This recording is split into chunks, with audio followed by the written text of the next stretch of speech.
श्री शिवाय नमस्तुभ्यम। जय माता दी। महादेव की अर्धांग है माता रानी और उनके ही सर्वश्रेष्ठ नवरात्रि चल रहे हैं। तो कमेंट्स में आप सभी से अनुरोध है, माता रानी के सुंदर जयकारे लगा दीजिए। आप जानते होंगे माता रानी सबसे अधिक प्रसन्न इन दिनों होती है और घर घर में विचरण कर रही होती हैं। जीवन में रोग कर्ज इत्यादि से काफ़ी परेशान हैं, दुख दरिद्रता बनी रहती है और हर एक स्वरूप में आपको लगता है कि मैं अपने दुखों का अंत कैसे करूं।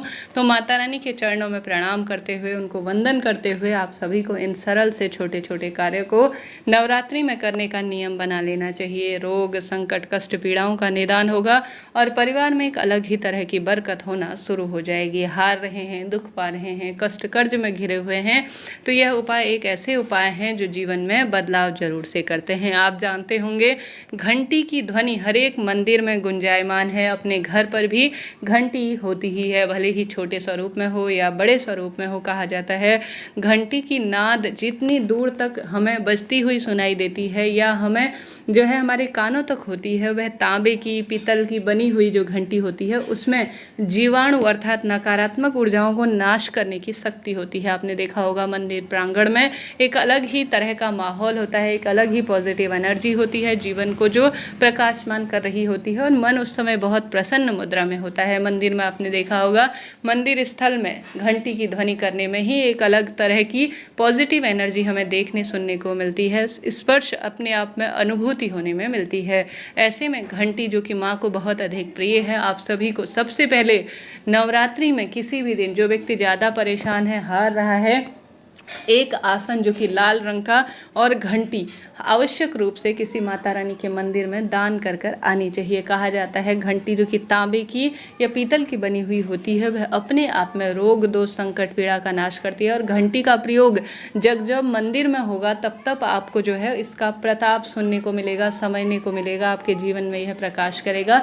साथ ही लाल रंग का आसन जो कि मंगल ग्रह से संबंध रखता है, कहा जाता है अगर आसन का दान किसी मंदिर में नवरात्रि में किया जाए, किसी घंटी अपने हाथों से वहाँ पर लाल चूनर में बंधवाई जाए तो इससे रोग दोष संकट पीड़ाओं का नाश होता है और परिवार में एक अलग ही तरह की बरकत होती है और नवग्रहों की दशा भी सुधरती है। साथ ही अपने घर पर नवरात्रि में नियम बना लीजिए कि आपको रोज जो है एक जो है कपूर जलाना है, उसमें लौंग डालना है और एक दीपक अपने घर पर प्रज्वलित करना है और घंटी का नाद करते हुए जोर जोर से जो है ज़्यादा तेज अन्य दिनों से अधिक घंटी बजाते हुए अपने घर में सभी दिशाओं में सभी कोनों में, आपको अशुद्ध स्थानों में नहीं घूमना है, आवश्यक रूप से घंटी का नाद करते हुए आपको घूमने का प्रयत्न करना है। ऐसा करने से घर की नकारात्मक ऊर्जाओं का नाश होता है और सकारात्मक ऊर्जाओं का संचार होता है और माँ घर में सदा सर्वदा के लिए विराजमान होती हैं। तो नियम बना लीजिए नवरात्रि में घंटी की ध्वनि, एक हाथ में आपका घंटा हो सुंदर स्वरूप में और थोड़ा जोर जोर से हर एक कोने में आपको बजाना है और दीपक और कपूर और लौंग की आरती माँ की करनी है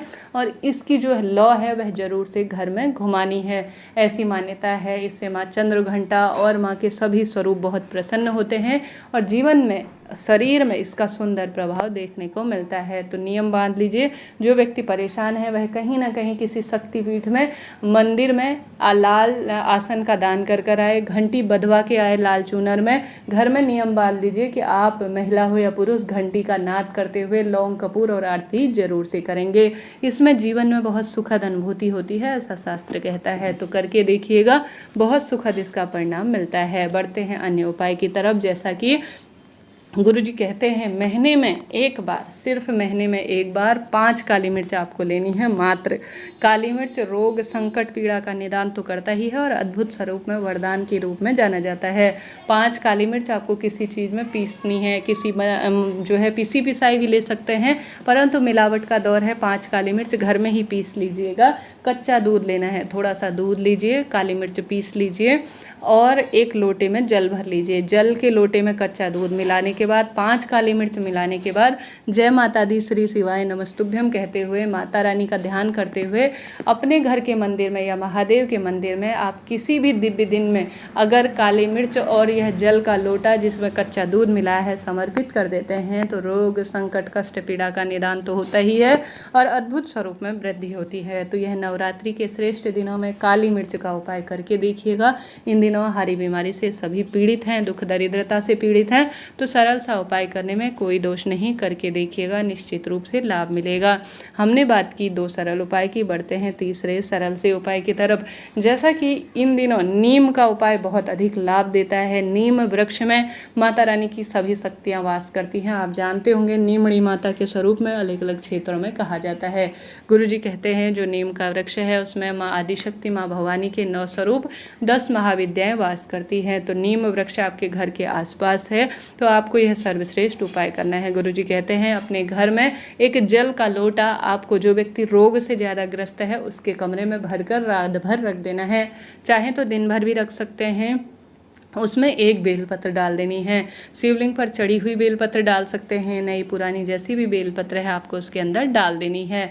अब यह जो जल तत्व होता है यह वायु तत्व और अग्नि तत्व को बैलेंस करने का कार्य करता है और जल में कई तरह की नकारात्मक ऊर्जाएं समाहित हो जाती हैं। तो जल के लोटे में आप सभी को एक बेलपत्र डालकर घर में घुमाने के बाद नवरात्रि में किसी भी दिन जो व्यक्ति ज़्यादा परेशान है उसका स्पर्श कराने के बाद उसके पास जल का लोटा रखें और एक बेलपत्र उसके पास रखें और इसे ले जाकर किसी भी नीम वृक्ष की जड़ में नवरात्रि के इन 9 दिनों में जब भी आपको समय मिले आपको जरूर से समर्पित कर कर आ जाना है।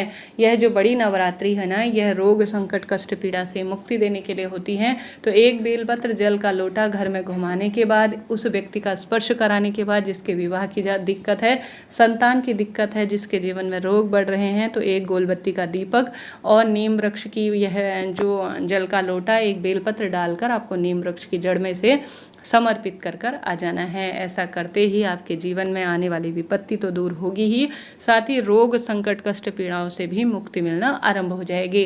तो यह कार्य भी अब नवरात्रि में जब भी आपको समय मिले एक बार करके देखिएगा, लाभ तो आपको मिलना ही है। तो यह बात हो गई। साथ के साथ इन दिनों बहुत चमत्कारी और श्रेष्ठ दिन चल रहे हैं। हार रहे हैं, दुख पा रहे हैं, कष्ट कर्ज से घिरे हुए हैं, तो आवश्यक नहीं है, गुरुजी ने कह रखा है कि आप 9 दिनों के बाद ही कन्या पूजन करें। आप रोज दिनों के अनुसार माता रानी को भोग लगाकर उनकी प्रिय वस्तु उन्हें समर्पित कर कर कन्या को भोजन करवा सकते हैं। लाभ इसका मिलता ही है। साथ ही गुरुजी ने कहा है जिस व्यक्ति के विवाह की अड़चन है, कर्ज इत्यादि से घिरा हुआ है, तो 11 आम की पत्ती लेनी है। कितनी? 11 आम की पत्तियाँ लीजिए। 11 आम की पत्ती को चले जाइए महादेव के मंदिर में ले जाकर और वहाँ आपको आसन में बैठ जाना है। आसन में बैठ जाने के बाद आप सभी को आम की पत्तियों के आगे के हिस्से में शहद लगा लेना है अच्छी तरह से। और जो नीम की जो आम की माफ़ करें जो आम की 11 पत्तियों में उनके आगे वाली पत्तियों में सभी में शहद लगाना है और पीछे की पत्तियों में आप सभी को जो कच्चा सूत है उसे बांध लेना है। कच्चा सूत आप कितनी बार भी बांध सकते हैं, कोई दिक्कत नहीं। फिर आपको यह माता अशोक सुंदरी के स्थान पर समर्पित करना है। इस बात का ध्यान रखते हैं कि आम का जो पत्ता है शहद लगाया हुआ वह शिवलिंग की ओर होना चाहिए और जो आम की डंडियां हैं जहाँ पर आपने कच्चा सूत बांध रखा है वह नीचे की ओर होना चाहिए, अर्थात माता अशोक सुंदरी के बहते हुए क्रम में होना चाहिए। इस बात का आप ध्यान रखिएगा।